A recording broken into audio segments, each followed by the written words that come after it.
사상 초유의 감염병 확산 속에 치러진 수능 시험. 중국에서도 다행히 큰 탈 없이 마무리됐습니다. 제천의 한 병원 입원 환자가 감염됐고 요양병원은 코호트 격리됐습니다. 충주에선 대학 교수가 확진돼 줄줄이 검사가 실시됐습니다. 확진 환자 5명과 함께 성당 미사에 참석했던 신자 100여 명이 모두 음성 판정을 받았습니다. 마스크의 강력한 효과가 다시 한번 확인됐습니다. 청남대 전두환, 노태우 동상을 그대로 두기로 충청북도가 공식 발표했습니다. 대신 이들의 과오를 동상 옆에 적시하겠다고 밝혔습니다. 여러분 안녕하십니까? 계속해서 충북 지역 뉴스입니다. 사상 초유의 감염병 확산 속에 치러진 수능 시험, 충북에서도 다행히 큰 탈 없이 마무리됐습니다. 시험일이 한 달이나 미뤄진 데다 학생 확진 환자까지 나오면서 긴장감은 어느 해보다 더했는데요. 처음 겪어본 코로나 수능의 하루, 김영일 기자가 정리했습니다.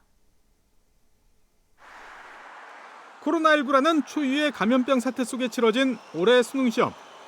후배와 교사들의 뜨거운 응원전으로 시끌벅적하던 풍경은 찾아볼 수 없습니다. 쌀쌀한 날씨 속에 하나둘 도착한 수험생들은 긴장된 표정으로 발열 검사를 거쳐 교실로 이동합니다. 학부모들은 시험장에 다 와서도 아들 손을 참아 놓지 못하고 교문이 닫힌 뒤에도 자리를 뜨지 못하고 간절한 응원을 보냅니다. 아기가 웃으면서 나왔으면 좋겠어요. 그러니까 시험 성적을 떠나서 그냥 너무 오래 고생을 많이 해가지고 조금. 드디어 굳게 닫혔던 교문이 열리면서 시험을 마친 수험생들이 쏟아져 나오고 코로나19 불안감까지 극복하고 무사히 시험을 마쳤다는 점에서 성취감은 더 큽니다. 고3 1년 동안 한 게 그래도 계속 미뤄졌던 게 드디어 끝나니까 후련해요. 추위 속에서도 두 손 모아 응원하며 기다리던 학부모들은 아들, 딸을 품에 안고서야 비로소 안심이 됩니다.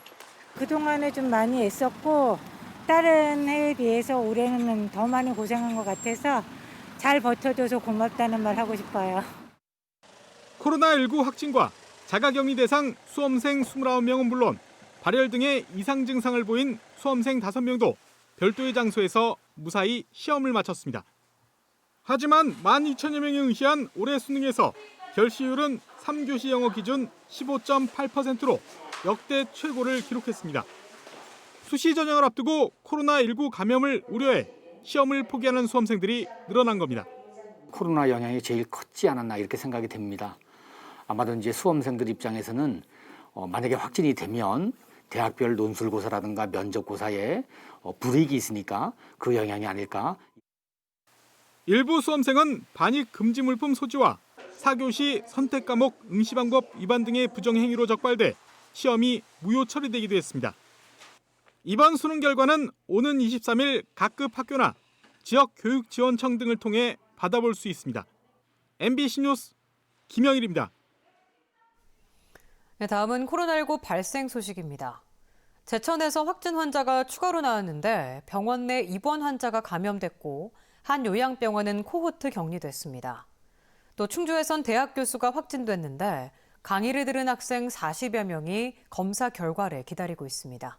허지희 기자가 보도합니다. 지난달 28일 어지러움과 구토 증상으로 제천 서울병원의 응급실을 통해 입원한 70대가 코로나19 양성 판정을 받았습니다. 발열이 있어 검사한 결과 확진된 겁니다. 같은 병실 환자 3명은 밀접 접촉자로 분류돼 검사를 받았지만 음성 판정을 받았습니다. 밀접 접촉은 아니지만 같은 층 의료진 등 직원 40여 명도 검사 결과 모두 음성이 나왔습니다. 병원 측은 해당 병실을 폐쇄하고 소독을 완료했습니다.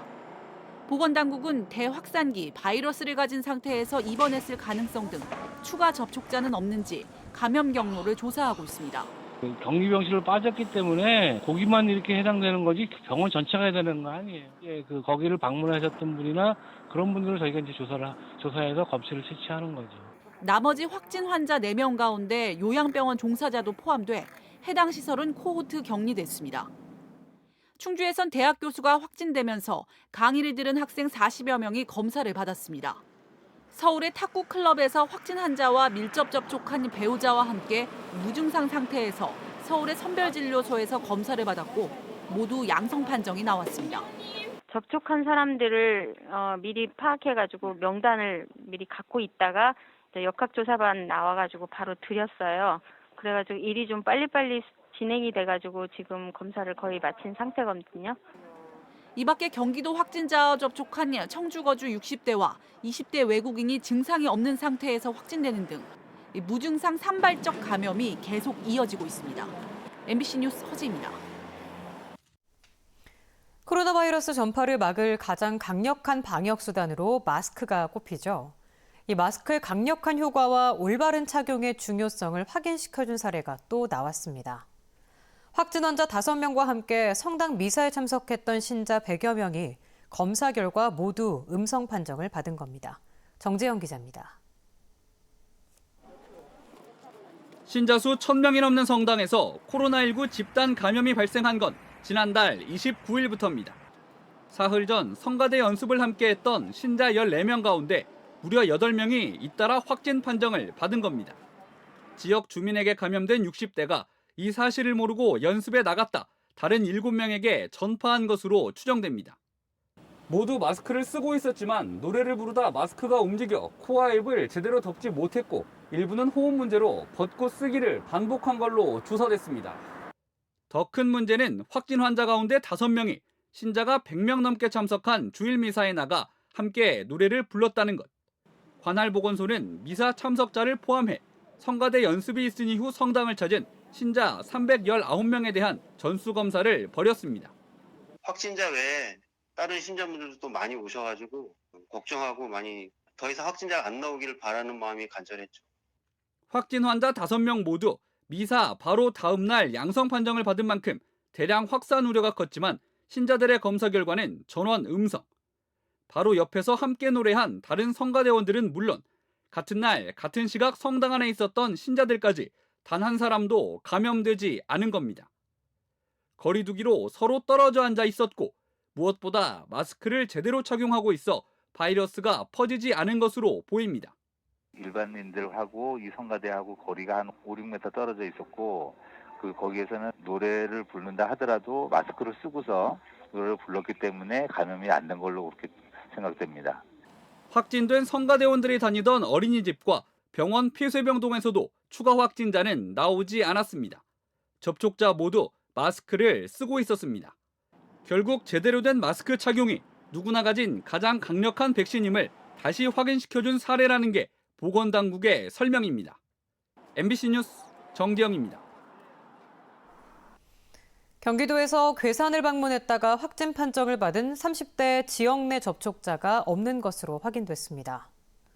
괴산군 보건소는 가족과 함께 괴산에 왔다가 서울 동작구 확진 환자의 접촉자로 분류돼 검사를 받고 양성이 나온 30대에 대해 긴급 역학조사를 벌인 결과 가족 외에 추가 접촉자는 없다고 밝혔습니다. 가족 3명은 음성으로 나왔으며 이들은 원래 거주지인 경기도 부천에서 격리 중입니다.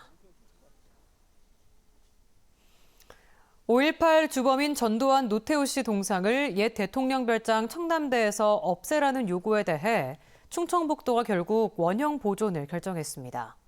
대신 이들의 사법적 과오를 동상 옆에 적시하겠다고 밝혔는데 5.18 단체들은 학살당한 광주 시민들의 피 맺힌 절규를 외면하지 말라며 반발했습니다. 신미희 기자가 보도합니다. 충청북도가 옛 대통령 별장 청남대에 설치한 전두환, 노태우 전직 대통령의 동상을 그대로 두기로 최종 결정했습니다. 이시종 지사는 온라인 브리핑을 통해 동상 옆에 사법적 과오를 적시해 존치하되 대통령길 명칭은 없애겠다고 발표했습니다. 청남대 관광에 생계를 의존하고 있는 지역 주민들의 동상 존치 요구도 외면할 수 없었다고 덧붙였습니다. 아픈 역사를 지우기보다는 아픈 역사를 아프게 기록하는 것도 한편의 역사라는 인식에서 내려진 고육지책임을 널리 양해해 주시기 바랍니다. 5.18 단체가 요구한 현 동상을 눕히거나 15도 앞으로 숙이는 방안은 저작권 문제와 기술적인 어려움으로 불가능하다고 밝혔습니다. 5.18 단체는 즉각 반박 성명을 내고 동상을 국민에게 사과하는 모습으로 바꾸지 못하면 철거하는 게 맞다며 충청북도의 존치 결정을 비판했습니다. 작가한테 우리들의 이 과정을, 역사적인 과정을 같이 설명하고 합의하면은 그런 문제도 해결할 수 있다고 저희들은 생각했습니다. 그런데도 융통성 있게 받아들이지 못하는 도의 그 불통 행정이 더 문제라고 생각합니다. 충청북도는 죄목을 기록하는 방식과 범위는 전문가들로 자문위원회를 구성해 결정할 방침입니다. 이 과정에서 그럼 이명박 등 다른 전직 대통령들의 기록은 어떻게 할지 논란의 불씨는 여전합니다. MBC 뉴스 신미입니다. 500조대 정부 예산이 통과됨에 따라 충주 지역 현안 사업 예산도 확정됐습니다. 이종배 국회의원은 충청 내륙고속화도로 2에서 4공구 200억, 중부내륙선 철도 건설 40억, 충북선 고속화 40억 원을 비롯해 충주 지식산업센터 건립 설계비와 호암지 생태관광 명소화 사업, 충주박물관 국제설계 공모사업비를 신규로 확보했다고 밝혔습니다. 또 충주역 환승주차장 10억, 수안보 스포츠타운 조성 12억 원 등 35건의 사업이 새롭게 반영됐습니다. 음성 가축 분뇨 공공처리시설이 주민 반대 등 5년간의 진통 끝에 착공했습니다. 감곡면 원당리 일대에 195억 원을 들여 17,685제곱미터에 들어서는 처리시설은 하루 50톤의 가축 분뇨와 25톤의 음식물 쓰레기를 처리할 수 있는 규모로 2023년 준공됩니다. 이와 함께 52억 원을 들여 친환경 에너지타운도 조성돼 이곳에서 생산되는 바이오가스와 폐열이 지역 농민들에게 제공될 예정입니다.